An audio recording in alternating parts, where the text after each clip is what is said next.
বেরো তুই, হ্যাঁ বেরো সে কি? এখনই বেরো। এ আবার কেমন অভদ্রতা? হ্যাঁ তুই এখনই বেরো। বুকে বড় ব্যথা পেলাম। বুকে ব্যথা? এটা কি করছো? না ছুড়বে না। এই নে নেতা। হ্যাঁ নেতা কোত্থেকে এলো? হ অহনো তো ময়লা পইরা আছে। কি ফাঁকিবাজ পোলা। ওই ধুর এই ময়লা নেতা। ইস কি আর মুখে নেতা সুইরা মারলো রে। খাড়া দেখাইতাছি মজা। ওই মিয়া নেতা ছুড়ছো কেন? এই বাবা মদনদা চলে এসছে। না আমি কাজ করি। যমুনা সরো তো।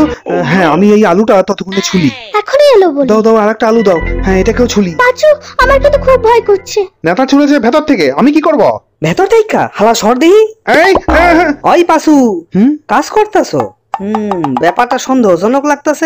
কি হইতাছে শুনি? কি আর হবে? থু, ওই পাঁচু দেখছি মার না খেয়ে থামবেন। ব্যাস কাজ শেষ আর কি। হ তুই সর দেহি। এই যমুনা তোর খবর আছে, এদিকে আয়। রান্নাঘর তো অহনো নোংরা হইয়া পইরা আছে, যা সাফ কর।